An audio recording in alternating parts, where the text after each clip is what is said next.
do a video on water collection, water harvesting. And the way we do it here using swales and ponds.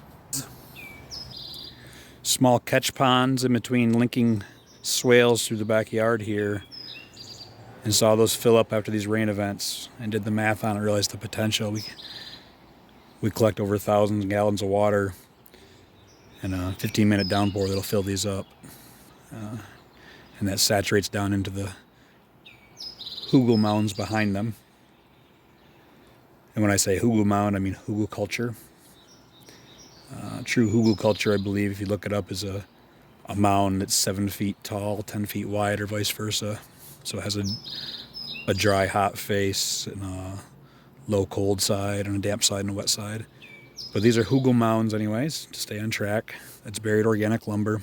We had a couple of trees dropped here, a large dead oak tree that was on this side, and a pine tree here that's blocking too much light. So about 10 years ago, we had those dropped.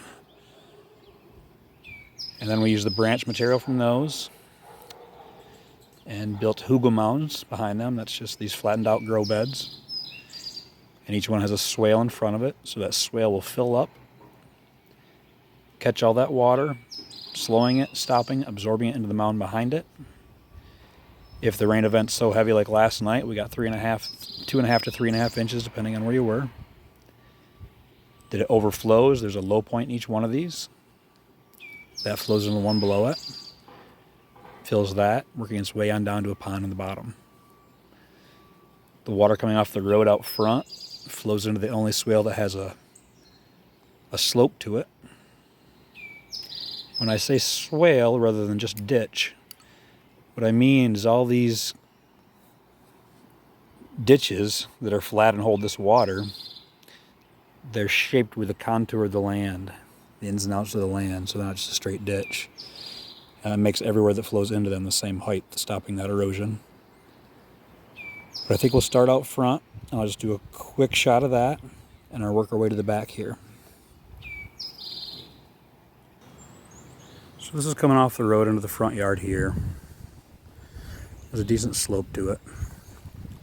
So all that water is either carried down the driveway into the backyard or into this front yard. These walkways always all carrying it into this swale here, or swales that come out, go around the corner and in front of the camper there. We'll just look at this one.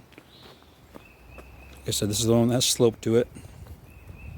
It's got about a degree of pitch or two. Taking the water that way to a bed on the end. This is what I call propagation station. We do hardwood, softwood, and semi-hardwood cuttings in there. These are the young plants from it. And so these get watered every time it rains.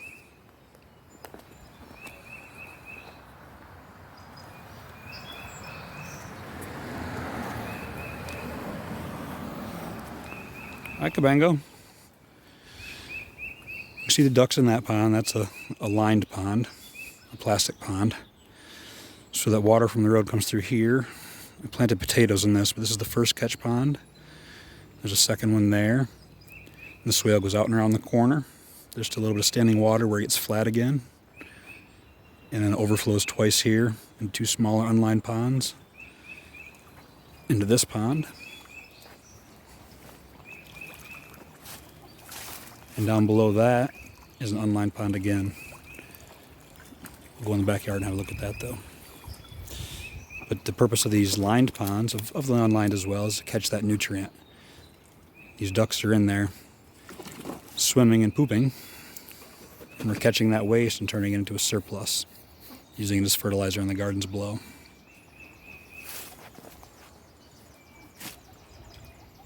We'll go back and have a look now. Just want to show real quick in the driveway. I'm still having a little bit of erosion problem. These piles of leaves that are built up. I can show where the water billowed up and overflowed. Excuse the mess back here. There's always a construction project going on. I'm a carpenter. But here again, you can see a little bit of erosion. So we know that water flowed through here last night. Signs of it washing things away. And then I put this rock ledge in there for the first step. Small sign of erosion below that. But for the most part, it's settled in and worked its way down through the wood chips. Same thing back here. Small signs of erosion, but we had a phenomenal amount of rain. Well, here's how much rain we had. Being that the barrel goes out, who knows, but it's at least 3 inches, I would say.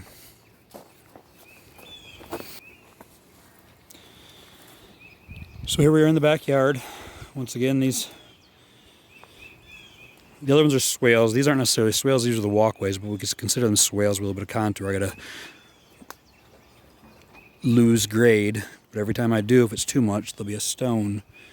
So this actually has a couple of steps in it, but it's filled in with wood chips. So we've got very little erosion here. As these areas, I don't know if it's making it out, but this area slopes up again to that wood stop. So this would have filled up with water last night, as well as the ones above it.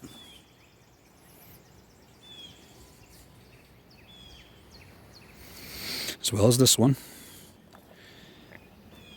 And the overflow, you can't make that out, it's got blackberries and raspberries over it.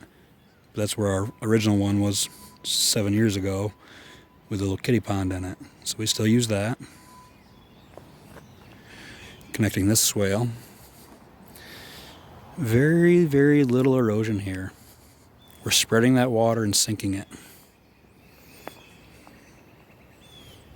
This little bridge we put in here.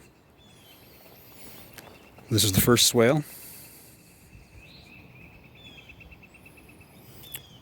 With that small catch pond on that end of it. Used to go property wide. It had some bricks and a little tunnel across. I'm sure that's filled in. But I'll try to keep this video from being too long by just walking through here and showing each one of these. Each side alternates. So as this one fills into that one. The wood chips are a little deceiving, but they're all filled in with wood chips right now. Same. This is down in the bottom of the annual garden. Not to get off topic. These swales are throughout the annual garden. Down here in the long-term annual garden. And in the food forest side over there. All linked up to catch that water in the property. What it's not able to catch, slow, and stop, it passes on to the swales below.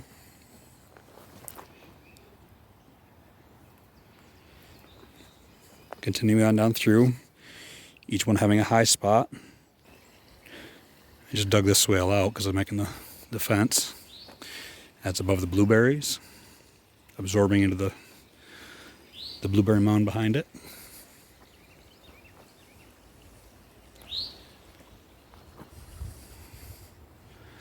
Below this Jostaberry guild, there's another one feeding the apple, Nanking cherry, honeyberry or wineberries. Oh, what else in here? Horseradish, sochan, elderberry. I'm not gonna start naming plants, or I'll go all day though. Another one there.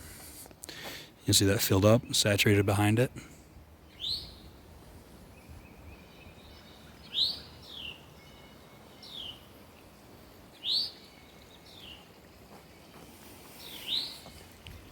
Just real quick at the pond.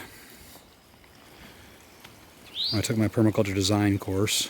Patricia Allison, bless her, really pushed redundancy to me. For some reason I had that as the principle I had to teach most every time I got random draws. But it's come to me many times in my life, and the redundancy in this system is all the water from the entire property that isn't caught and stored is pushed through. So I have to stop. Oh, you can see it here. It's still coming out.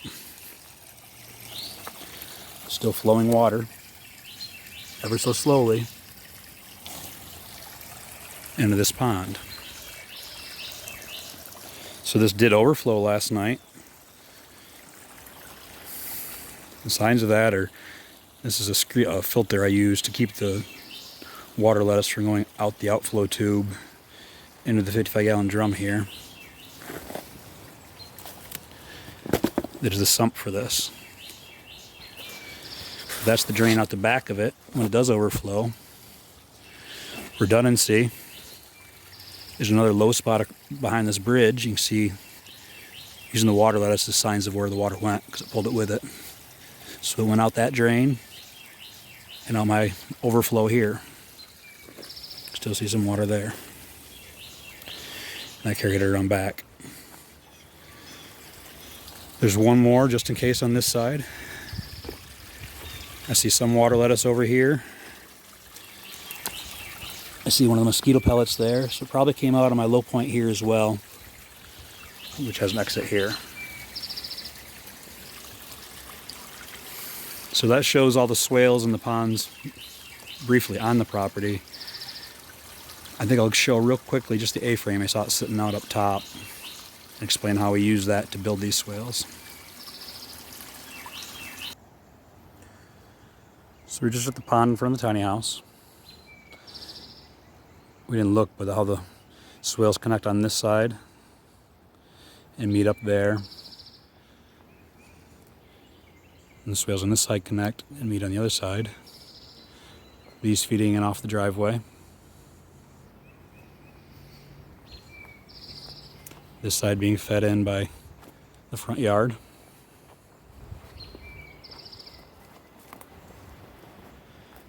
Took a video of this earlier with the animals in it, but I thought I'd show this again.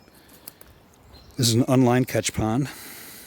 We grow bananas out of it, taro root out of it, berries around it. It's fed as that water comes from the front yard off the downspouts through the swales into this pond. That overflows into here.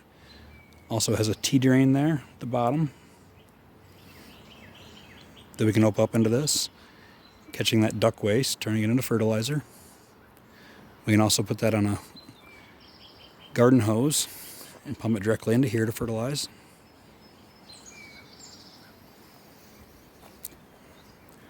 River built this guild for us last year. We call it the River Garden. That's twofold, just because the downspout there comes off in heavy rains, along with this coming by on the other side. But that's a guild. I have other videos on guilds. We try to plan in guilds, meeting the needs of the whole.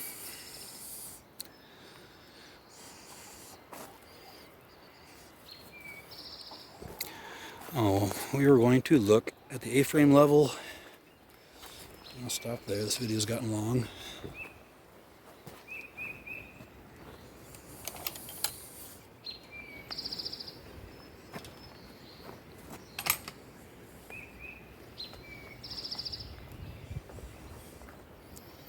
Something I would change is none of the water flows into this. It fills when we get heavy rains off the greenhouse in the front. But this isn't connected to it. I'll set the camera up here. It's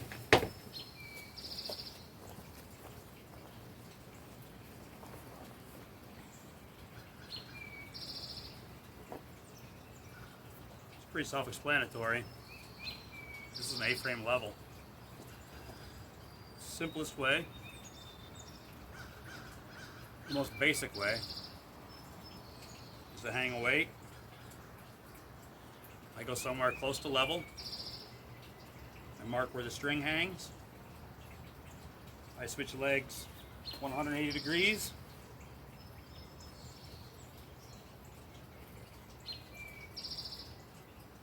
Mark where that string hangs.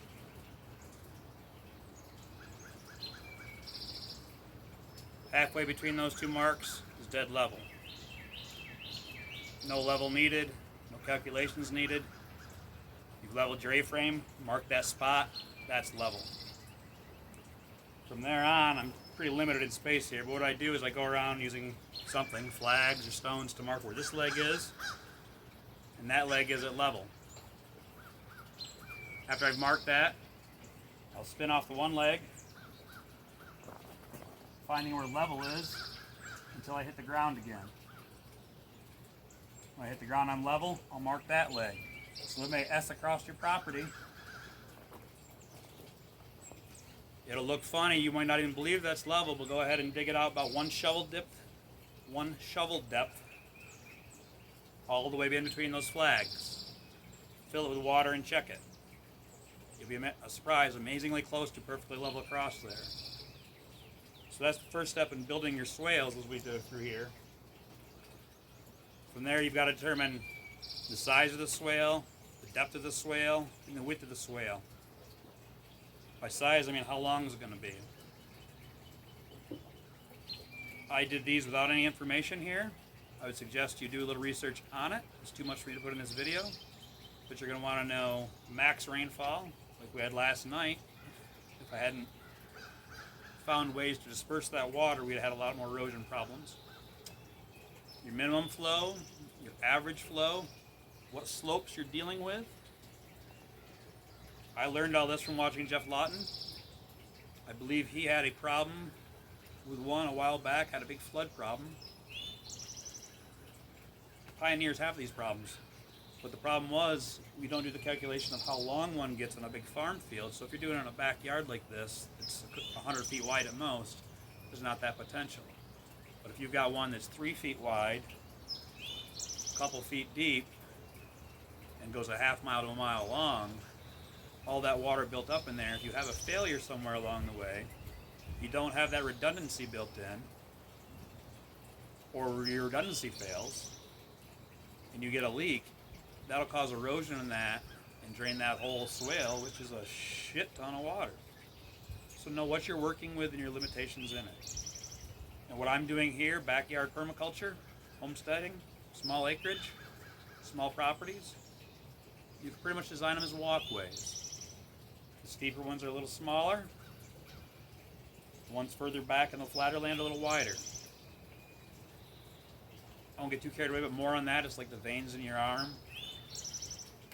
the rivers in the river system, the patterns in a leaf, from big to small as you go out. You want a main walkway in the center, a main way to get the water through there if it has to, smaller branching walkways, using the rest for vegetation to grow. This video's been pretty long at this point. I'm going to stop here. If you like this video, if you like what we're doing here, we call this Fat Ninja Farm. We have a Facebook page, it's with a P, P-H-A-T. Please like, share these videos, and subscribe.